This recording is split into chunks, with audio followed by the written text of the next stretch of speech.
तो हमने last time dependence पे छोड़ दिया था, टॉलरेंस करके अपन डिपेंडेंस पे छोड़ दिया था। तो डिपेंडेंस का मतलब ये होता है कि हम लोग डिपेंड हो जा रहे हैं वो ड्रग के ऊपर। तो sudden withdrawal for after prolong exposure has resulted in spasm of coronary and peripheral blood vessels. ठीक है ना, तो अपन प्रोलॉन्ग एक्सपोजर देंगे अगर किसी ड्रग को, तो अपन क्या कर सकते हैं बेसिकली कि अपना डिपेंडेंट हो जाते हैं अपन वो पर्टिकुलर ड्रग के ऊपर। एंड दैट इज़ वाई उसकी वजह से क्या हो रहा है ना, वहाँ पर coronary and peripheral blood vessels के ऊपर स्पाज्म डेवलप हो रहा है। अब वहाँ पर स्पाज्म डेवलप क्यों हो रहा है? बिकॉज वहाँ पर अपना ड्रग एक्ट कर रहा था, और सडनली अगर आपने उसको विड्रॉ कर दिया वहाँ से, तो वो जो एरिया था जहाँ पर ड्रग अपना एक्ट कर रहा था पहले, वो एरिया में सडन स्पाजम्स डेवलप होने चालू हो जाएंगे। M I and sudden deaths भी हो सकते हैं। So myocardial infarction that is heart attack और sudden deaths can also occur. Gradual withdrawal and substitution of another drug during withdrawal can also be a good thing. But dependence को निकालने के लिए और कोई प्रॉब्लम, मतलब और कोई रास्ता तो है नहीं, ऐसा होने ही वाला है। बिकॉज सडन विड्रॉवल करने की वजह से ऐसा प्रॉब्लम होगी। बट अगर आपको ये सब प्रिवेंट करना है तो आप क्या कर सकते हो, ग्रेजुअल विड्रॉवल कर सकते हो। Then glyceryl dinitrate as GTN, then isosorbide dinitrate, then we have isosorbide mononitrate, and then we have erythrityl tetranitrate and pentaerythritol tetranitrate. तो ये सारे ड्रग्स हैं जिनको हमको मतलब पढ़ना, मतलब हमको मालूम होना चाहिए इसके बारे में। अब जो GTN है, जिसको हम लोग बेसिकली नाइट्रोग्लिसरीन भी बोलते हैं, हमने बात की थी दैट जब भी ये अंदर सेल के अंदर जाता है तो ग्लूटाथायोन एस ट्रांसफरेज जो है इसको डिनाइट्रेट करता है। पर अभी हम लोग उसको और अच्छे से पढ़ेंगे। And it is very important, one of the very important drugs under anti enzymes, very important drugs. So volatile liquid which is absorbed on the inert matrix of the tablet and rendered non explosive basically. So वैसे तो ये explosive है, but अगर अपन इसको non explosive बनाना है तो हम लोग क्या कर सकते हैं, we can take a volatile liquid, okay, and which is absorbed on the inert matrix of the tablet, okay. So this is absorbed on the inert matrix of the tablet, okay. So ये जितना भी volatile liquid है इसको हम लोग क्या करने वाले हैं, विच is absorbed on the inert matrix, ठीक है। तो हमारा जो टैबलेट है उसका जो इनर्ट मैट्रिक्स रहेगा, जिसका अंदर वाला जो पार्ट रहेगा मैट्रिक्स का, ठीक है, वहाँ पर वो अगर अब्जॉर्ब हो जाएगा तो ये एक्सप्लोसिव नहीं रहेगा। Tablet may be crushed under teeth and spread over buccal mucosa even if you don't learn the upper वाला। हमने जो अभी बात की है वोलेटाइल लिक्विड वाले पार्ट की, वो नहीं भी लिखोगे तो भी प्रॉब्लम नहीं है। Tablet may be crushed under teeth and spread over buccal mucosa, ठीक है। Then sustain release oral capsule, मतलब अपन टैबलेट जो अपना टीथ के अंदर क्रश करने का दांतों के अंदर, और फिर अपने जो जीभ पे है ना, अपनी जो टंग रहती है उसके ऊपर वो अपने आप स्प्रेड हो जाएगा, पूरे बकल म्यूकोसा में एक्चुअली में स्प्रेड हो जाएगा वो। जो आपका जो टंग होता है ना, that is not a buccal mucosa, okay. Sustain release oral capsules containing much large amounts of GTN। Sustain release oral capsules भी रहते हैं हमारे पास, can be use for chronic prophylaxis. तो जब भी किसी को हार्ट अटैक हो रहा होता है, फिर किसी को हार्ट अटैक होने वाला होता है, तो हम उसको GTN दे देते हैं। ट्रांसडर्मल पैचेस भी अवेलेबल है, and IV for surgeries unstable angina as well. तो IV फॉर सर्जरीज बोल सकते हो, बट अनस्टेबल एंजाइना मत लिखना वहाँ पर। So acts in 1 to 2 minutes, and then the T half basically is the T half that is there is around 2 minutes। तो देखो कितना फटफट से एक्ट करता है, और इसका जो पीरियड ऑफ एक्शन है वो भी बहुत स्लो, वो भी बहुत फास्ट है, ओके। सो वो एक चीज़ है यहाँ पर। तो खाली अपने को क्या बात करनी है, that it can be crushed under the teeth and then the entire tablet spreads over the buccal mucosa. ये भी अपने को बात करनी है। मतलब अपन एक बार अगर टीथ पे लिया, टीथ पे ब्रेक हो जाएगा और हमारी सारी जीभ के ऊपर, सारे मुंह के अंदर, इन शॉर्ट वो पूरा स्प्रेड हो जाएगा अपने आप ही, ठीक है। और दूसरा क्या है ना कि इसको हम लोग IV के थ्रू से दे सकते हैं। It is also available through patches, okay. So देखो ट्रांसडर्मल पैचेस भी दे सकते हैं। You can use as IV as well for surgeries and can be use for chronic prophylaxis as well, ठीक है। So acts with in 1 to 2 minutes। T half is also 2 minutes का, T half है उसका ज़्यादा करके। Then isosorbide dinitrate and then isosorbide mononitrate भी हमारे पास है। जो आइसोसोर्बाइड डाइनाइट्रेट, अच्छा वन मोर थिंग, जब हम लोग पढ़ रहे थे तो हमने ये देखा था कि आइसोसोर्बाइड mononitrate is the only drug which comes in the nitrates class, which is which undergoes first pass metabolism, if you remember, right? हाँ, तो आइसोसोर्बाइड डाइनाइट्रेट जो रहता है वो भी सॉलिड है, but similar in properties to GTN। तो जो हमारा मिथाइल ट्राइनाइट्रेट की जैसा ही है हमारा आइसोसोर्बाइड डाइनाइट्रेट, उसमें क्या लिखा हुआ है, slightly slower in action than GTN, peak in 5 to 8 minutes। और जहाँ पर GTN 1-2 मिनट में पीक अपना डेवलप कर लेता था, वहाँ पर इसको 5 से 8 मिनट लगते हैं। Use during attack and prophylaxis, तो GTN तो आप ड्यूरिंग अटैक एंड प्रोफिलैक्सिस तो ऑफकोर्स यूज़ ही करोगे, बट अगर GTN नहीं है आपके पास तो you can use isosorbide dinitrate. ठीक है, बाद में presystemic metabolism on oral administration, ये तो हमने बोला। प्री सिस्टमिक मेटाबॉलिज्म मतलब first pass metabolism, oral administration pronounce variable भी है, करेक्ट। सो मोनोनाइट्रेट हो गए या डाइनाइट्रेट हो गए, दोनों में अपना फर्स्ट पास मेटाबॉलिज्म जो है वो होने ही वाला है। एक्चुअली में सिर्फ मोनोनाइट्रेट में होगा, इसमें प्री सिस्टमिक मेटाबॉलिज्म होगा, इसमें फर्स्ट पास मेटाबॉलिज्म होगा मोनोनाइट्रेट के लिए। डाइनाइट्रेट के लिए अपना प्री सिस्टमिक मेटाबॉलिज्म की बात करेंगे। Okay, then the T half is 40 minutes but sustain release formulation में afford protection for 6 to 10 hours. तो अगर सस्टेन रिलीज फॉर्मुलेशन है, देखो टी हाफ तो उसका, अगर आप in the form of tablet ले रहे हो या फिर सबलिंगुअल टैबलेट ले रहे हो, ठीक है ना, अगर आपको अटैक के लिए काम करवाना है तो फिर ठीक है, इट्स 40 मिनट्स का जो टी हाफ है, ठीक है। 5 to 8 मिनट्स पर पीक भी है, तो टी हाफ उसका 40 मिनट्स में है। बट जो ये है सस्टेन रिलीज़ अगर है, सपोज़ कोई ऐसा टैबलेट है जो सस्टेन रिलीज़ वाला है, तो वो 6 to 10 आवर्स तक भी अपना प्रोटेक्शन, कार्डियो प्रोटेक्शन जिसको हम बोलते हैं, कार्डियो प्रोटेक्शन वो दे सकता है, ऐसा प्रॉब्लम नहीं है। देन व्हेन एडमिनिस्टर्ड, अच्छा हाँ, तो ये है slightly slower and action on those thing we discussed. Then mononitrate की बात करते हैं, this is an active metabolite of isosorbide dinitrate. तो आइसोसोर्बाइड डाइनाइट्रेट का अगर मेटाबोलाइट फॉर्म होता है तो उसको हम बोलते हैं आइसोसोर्बाइड मोनोनाइट्रेट। तो administered orally undergoes little first metabolism, bioavailability is high, बराबर है। एंड वो तो मेरे को बोला था, and it is longer acting. Okay, so it is also 4 to 6 hours at least.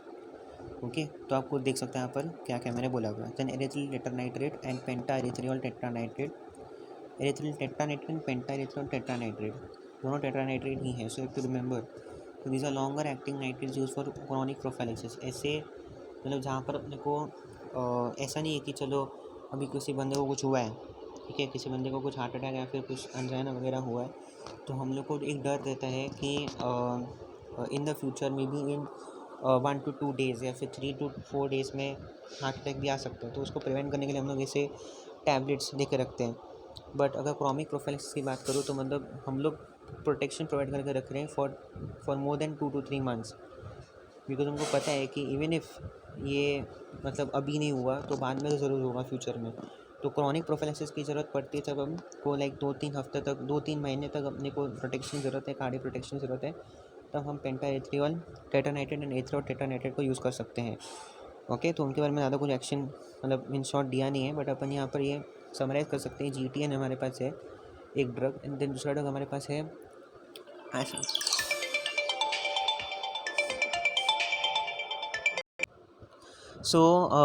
तो मतलब आइसोसोर्बाइड डाइनाइट्रेट भी हमारे पास है, then we have mononitrate, then we have erythrityl tetranitrate, and then we have pentaerythritol tetranitrate, correct है। तो ऐसे अपने पास ड्रग्स रहेंगे। तो GTN का तो अपने पहले से बोल दिया कि बेसिकली वो सबलिंगुअल अपन लेते हैं उसको, then we have sublingual, then we have sustain release भी उसका है। अगर अपने को पैचेस के फॉर्म में देना है, ट्रांसडर्मल पैचेस के फॉर्म में देना है, तो अपन वो भी दे सकते हैं। If you want it to be given through IV, तो अपन IV के थ्रू से भी दे सकते हैं इसको for chronic prophylaxis as well. ठीक है, तो all these things are there, और इसका जो ड्यूरेशन ऑफ एक्शन है काफ़ी कम है। ठीक है, दूसरा जो आइसोसोर्बाइड मोनोनाइट्रेट के बारे में पढ़ा था, डाइनाइट्रेट के बारे में पढ़ा था, वो भी अच्छा था कि भाई स्लाइटली लॉन्गर एक्शन है, थोड़ा सा स्लाइटली लेट एक्शन होता है इसका, मतलब जहाँ पर GTN 2-2 मिनट में चालू हो जाता है काम करना, यहाँ पर ये 5 to 8 मिनट्स लेता है।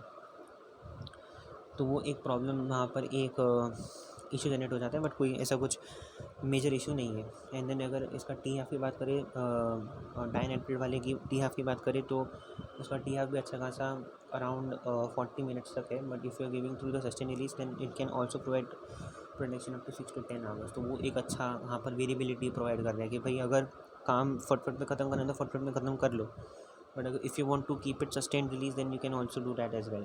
Similarly, you can do that with GTN as well. Then mononitrate और डाइनाइट्रेट का मेटाबोलाइट है, एक्टिव मेटाबोलाइट है ऑफकोर्स। तो उस हिसाब से अपने को बात करनी है, उस हिसाब से अपने को अपने आप को ड्रग सोचना है। और ये लॉन्गर एक्टिंग है, स्लाइटली लॉन्गर एक्टिंग है, 4 to 6 आवर्स तक ये काम करता है। और जब हम बात करते हैं हमारे फोर्थ ड्रग की, जिससे कॉल्ड एज पेंटा एरिथ्रियोल टेट्रानाइट्रेट और एरिथ्रिल टेट्रानाइट्रेट, एरिथ्रिलिल टेट्रानाइट्रेट, तो ये एक्चुअली लॉन्गर एक्टिंग है for chronic prophylaxis. Okay, now we will go on other drugs, it is uses. अभी तक तो हम लोग सब ड्रग्स ही पढ़ रहे थे। अभी तक तो हमने क्या पढ़ा था, रोल। जब हमने एंटी एंजाइना स्टार्ट किया तो हमने क्या पढ़ा था, we has first studied the types of angina, बराबर है कि जो क्लासिकल एंजाइना है, फिर अनस्टेबल एंजाइना है, फिर वेरिएंट एंजाइना है, correct. And then we had gone to something which is called as nitrates. Nitrates का एग्जैक्ट रोल क्या है, बेसिकली एग्जैक्ट एक्शन क्या है। तो फर्स्ट एक्शन ये था preload reduction, then afterload reduction, then उसका जो पेरिफेरल ब्लड फ्लो पे क्या इफेक्ट पड़ता है, ठीक है। सो वो हमने पढ़ा था, करेक्ट है। हाँ, रिडिस्ट्रीब्यूशन ऑफ कोरोनरी फ्लो, वो बोला था पेरिफेरल फ्लो पे क्या इफेक्ट पड़ता है, बराबर। फिर हमने पढ़ा था कि role of angina in role of these drugs in angina for मतलब स्पेसिफिक अगर बात करें तो वेरिएंट एंजाइना में क्या प्रॉब्लम थी, क्लासिकल एंजाइना में क्या प्रॉब्लम थी, देन अगर हार्ट पे क्या इफेक्ट पड़ रहा है, देन नॉर्मल ब्लड फ्लो पे क्या इफेक्ट पड़ रहा है, वो हमने पढ़ा था। एंड देन फिर अपन ये सब जो जाते हैं उसको हमने अपने एम चालू किया था। एम के बाद में हम लोग आ गए थे बेसिकली हमारे डिफरेंट नाइट्रेट्स के ऊपर हमने थोड़ा बात की थी। सोडियम नाइट्रोक्साइड तो अभी अपने हाँ, फिर टॉलरेंस की बात की थी, डिपेंडेंस की बात की थी, फार्माकोकाइनेटिक्स की बात की थी हमने। So pharmacokinetics was not that much important, but ठीक है इम्पॉर्टेंट, बट इस केस में इतना नहीं। एडवर्स इफेक्ट्स एंड टॉलरेंस भी देखा था हमने, सो डिपेंडेंस भी देख लिया। And then these 4 drugs that we have seen. उसके आगे अपन चाहते हैं यूजेस पे। सो अंजाना पेक्टोरिस के लिए क्या यूज़ है। So nitrates are effective on classical as well as variant angina, हमको पहले से ही पता है क्या रोल है उनका। ऑफ कोर्स फॉर अबॉर्टिंग और terminating an attack sublingual GTN tablet और स्प्रे और isosorbide nitrates taken on as and when required basis. तो बहुत इंपॉर्टेंट यहाँ पर एक चीज़ यहाँ पर लिखो एंजाना पेक्टोरिस की, बिकॉज एंजाना पेक्टोरिस में डेवलप इनटू मायोकार्डियल इन्फेक्शन। तो फॉर अबॉर्टिंग और terminating an attack sublingual GTN tablet और स्प्रे कैन बी यूज्ड, बराबर है। Longer acting formulations of GTN और other nitrates are use commonly but tolerance is a problem. Longer acting formulation हम ज़्यादा करके use करते हैं but tolerance is a problem. Patient should be free of drug for at least 8 hours. जैसे हमने बात की थी इंटरमीडिएट यूज़ होना चाहिए, सबलिंगुअली ले रहे हो तो इंटरमीडिएट यूज़ बोल सकते हो, but if you taking it the same thing that if taking it in form of your transdermal patches और ओरली, तो वहाँ पर अपने इंटरमीडिएट यूज़ नहीं कर सकते। तो सबलिंगुअली अगर चाहते तो अपन ओरली ले सकते हैं, सबलिंगुअली ले सकते हैं, करेक्ट। तो वो पेशेंट को एटलीस्ट 8 घंटे तक बिना दवाई के लेना पड़ेगा इफ़ ही वांट्स, तभी हम दूसरा डोज दे सकते हैं उसको। सो वो एक प्रॉब्लम है यहाँ पर। लॉन्गर एक्टिंग फॉर्मुलेशन जैसे हमने बात कर ली और अटैक की बात कर ली, और फिर हमने बात किया कि दूसरे दूसरे जो टाइप्स हैं एंजाइना के वो भी हमने उसके अंदर बात कर ली। बिकॉज एंजाइना पेक्टोरिस अगर कोई आपको बोलेगा तो एंजाइना पेक्टोरिस वैसे तो वेरिएंट एंजाइना ही है, बट साथ साथ में मैंने एक साथ में एक कॉम्प्लीमेंट्री, जब आप किसी मोबाइल का फीचर्स बता रहे होते हो तो आपको कोई बोलता है कि भाई कैमरा के फीचर्स क्या है, तो कैमरा के फीचर्स हम बोलते बोलते कभी कभी दूसरे भी फीचर्स साथ में बोल देते हैं। तो सेम ऐसे ही है कि एंजाइना पेक्टोरिस के फीचर्स बोलते, एंजाइना पेक्टोरिस के लिए जो रिक्वायर्ड है चीज़ें वो तो हम लोग बोलेंगे, और साथ में हमने ये भी डाल दिया कि wait is also required for classical, साथ में हमने ये भी डाल दिया। अच्छा, लॉन्गर एक्टिंग फॉर्मुलेशन तो एंजाइना पेक्टोरिस के लिए अपने को काम में आते ही हैं, ठीक है। अच्छा, अगर किसी बंदे को अक्यूट कोरोनरी सिंड्रोम है, ओके, अगर किसी बंदे को अक्यूट कोरोनरी सिंड्रोम है जैसे कि अग्रेसिव, हाँ, तो अक्यूट कोरोनरी सिंड्रोम के अंदर क्या होता है ना, कोरोनरी आर्टरी रिलेटेड सम सिंड्रोम है ये। सो अग्रेसिव थेरेपी में कॉम्बिनेशन ड्रग्स, तो यहाँ पर अपने को थोड़ा सा अग्रेसिव होना पड़ता है, apart from giving all those nitrates and sort of drugs, हमको यहाँ पर कॉम्बिनेशन ड्रग्स की जो है यूज़ करनी पड़ती है। यहाँ पर क्या है कि in that case we can occlude with coronary occlusion, occlude नहीं है मतलब उसको, to prevent the coronary occlusion, increase of blood flow and increase myocardial stress, release of pain, no other significant benefit, that's the only thing that we can do with nitrates, correct है वैसे। हाँ, but उसको combination में देना पड़ता है। यहाँ पर क्या है एंजाइना पेक्टोरिस के अंदर, चलो अपने पास स्पेसिफिक ड्रग्स हैं जैसे कि नाइट्रेट्स हो गए, तो मे और may not be given combination.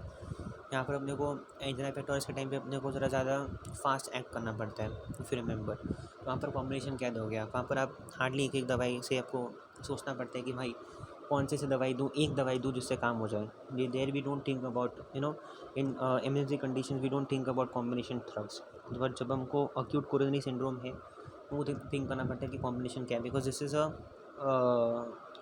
मतलब इसके अंदर ना कॉम्बिनेशन देना पड़ता ही है अक्यूट कोरोनरी सिंड्रोम्स के अंदर, ठीक है, याद रखो। तो इसमें जब अपन ने एंजाइना पेक्टोरिस की बात की तो हमने कॉम्बिनेशन की बात बिल्कुल नहीं की थी, ठीक है, और जब हमने अक्यूट कोरोनरी सिंड्रोम की बात की तो उसमें कॉम्बिनेशन अप्लाई होना बहुत ज़रूरी है। एंड मायोकार्डियल इन्फार्क्शन की जब हम बात करते हैं तो simple GTN, correctly. So MI के लिए तो अपन जीटीएन ही यूज़ करेंगे, तो MI myocardial infarction heart attack ही होता है ना, तो उसको प्रिवेंट करने के लिए हम लोग वही लेंगे, GTN ही लेंगे, glycerol trinitrate, simple as that, correct.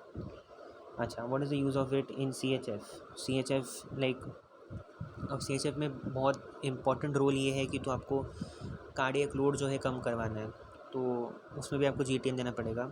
And in cyanide poisoning, तो CHF का तो चलो C सही है भाई, लोड कम करवाना है, but in case of angina pectoris the things are basically different, we have to act differently. Angina pectoris का प्रॉब्लम ये होता है कि वो वेरिएंट अंजाना होता है, प्रिंस मेटल्स अंजाना होता है, और वहाँ पर हम लोग को प्रॉब्लम ये हो जाती है बेसिकली कि हाँ, if I go on that page again, हमारा जो पेज है यहाँ पर, एक second, if I go on this page again, जहाँ पर हमने जहाँ पर हमने टाइप्स पढ़े थे, तो ये देखो इसमें क्या लिखा हुआ है, यहाँ पर कोरोनरी आर्टरी स्पाज़म हो रहा है, तो यहाँ पर हम लोग को लोड वोड कुछ कम नहीं कर रहे हैं यहाँ पर, ठीक है ना। सो कोरोनरी स्पाज़म की वजह से हार्ट को ब्लड कम पहुँच रहा है, बट इसमें हार्ट को कोई प्रॉब्लम नहीं हुआ है। यहाँ पर मेन प्रॉब्लम किसको हुआ है, कोरोनरी आर्टरी को हुआ है, that is coronary artery spasm वहाँ पर हो रहा है, करेक्ट है। तो उसमें आप क्या लोड डिक्रीज़ करोगे, क्या आपको करना है, तो आप लिखोगे भी नहीं ना वैसा कि GTN is use to reduce preload afterload, वो सब लिखना ही नहीं हमको। जब हम वेरिएंट अंजाना की बात करते हैं तो हमको सीधे सीधे ये लिखना है कि अरे ये प्रोफाइलैक्सिस कर पाएगा क्या MI के लिए, because this angina can develop into other things as well, बराबर, कैन डेवलप इनटू MIs, तो उसके बारे में बात करनी, उसके बारे में बात करनी कि हाँ GTN देना है अपने को, फटफट से काम हो जाएगा, या फिर आइसोसोर्बेटाइनेटिन देना है, फटफट से काम हो जाएगा, सबलिंगुअल टैबलेट देंगे, काम खत्म, ठीक है। और दूसरा अगर अपन बात करते हैं मायोकार्डियल इन्फेक्शन के लिए भी, तो भी बिकॉज अंजाना पेक्टोरिस का चांसेस है कि मायोकार्डियल इन्फेक्शन डेवलप हो, इसके लिए मैंने वहाँ पर लिखा हुआ है ऐसा। बट जब आप बात करते हो रिगार्डिंग CHF, तो CHF के अंदर तो मतलब हार्ट के ऊपर बहुत प्रॉब्लम हो रही है, और हार्ट के अंदर प्रॉब्लम हो रही है मतलब हार्ट का जो मसल्स है वो बहुत ज़्यादा नाजुक है, बेसिकली दे आर लोड बहुत पड़ रहा है हमको, तो कार्डियक लोड हम लोग को कम करना, तो वैसे भी हम लोग, तो उस टाइम भी हम लोग यूजेस भी उस हिसाब से लिखेंगे। हाँ, यहाँ पर GTN का रोल क्या होगा, reduce the cardiac load, we'll not right कि भाई for prophylaxis, for developing into MI, for stopping it into MI, ऐसा नहीं लिखना है हमको, समझ में, तो वो बात है। हाँ, तो सिंपल दिमाग का यूज़ करोगे तो आराम से हो जाएगा यार, रट्टा भी नहीं मारना पड़ेगा। साइनाइड पॉइजनिंग का क्या है, to protect the cytochrome and other oxidative enzymes from cyanide, so sodium nitrate preferred weak vasodilator, यहाँ पर हमको साइनाइड पॉइजनिंग के लिए भी यूज़ कर सकते हैं बेसिकली, ओके। सोडियम नाइट्राइट दे सकते हैं यहाँ पर, we can give sodium nitrite, okay, in order to prevent the cyanide for मतलब from developing into cyanide basically। so क्या होता है ना एग्जैक्टली कि अगर हीमोग्लोबिन जो है हमारा, जो हीमोग्लोबिन जो बेसिकली है हमारा, वो अगर मेथ हीमोग्लोबिन में बन जाएगा, so that will create a problem for us, because once it develops into meth hemoglobinemia, what will happen is it will develop into cyanamethylhemoglobin, which is very very harsh on our body। और दूसरी thing मैं आपको बताना चाहूँगा कि यहाँ पर जब अपन एडवर्स इफेक्ट्स देख रहे थे, तो आई थिंक येस, मुझे पता था ना यहाँ पर मेथ हीमोग्लोबिन की चांसेस हैं, तो उसको प्रिवेंट करने के लिए अपन सोडियम नाइट्रेट दे सकते हैं, ओके। अच्छा, so we finished entirely what are antianginal drugs as of now, मतलब जो भी नाइट्राइट्स वाले क्लास में थे, तो अभी हम लोग जा रहे हैं अपार्ट फ्रॉम नाइट्रेट्स हम लोग और क्या ड्रग्स यूज़ कर सकते हैं। अच्छा, रिमेंबर जब हम हाइपर टेंशन पढ़ रहे थे, हाइपर टेंशन के अंदर बीटा ब्लॉकर्स का क्या काम था, हम लोग जब हाइपर टेंशन पढ़ रहे थे तो हमने ज़्यादा करके क्या बातें की थी बीटा ब्लॉकर्स के बारे में, कि भाई इसका लिपिड प्रोफाइल पे क्या इफेक्ट पड़ रहा है, correct, how is affecting lipid profile. Then हमने बात किया था कि हाइपर टेंशन में वो नॉर्मल BP कम कर रहा है कि नहीं कर रहा है, हाँ, and can it be use for first क्या बोलते हैं उसको, हाँ, फर्स्ट चॉइस, या फिर हम बोल सकते हैं फर्स्ट एंड थेरेपी में इसको यूज़ कर सकते हैं क्या, वो हमने बात देखी थी, फिर रिमेंबर, करेक्ट।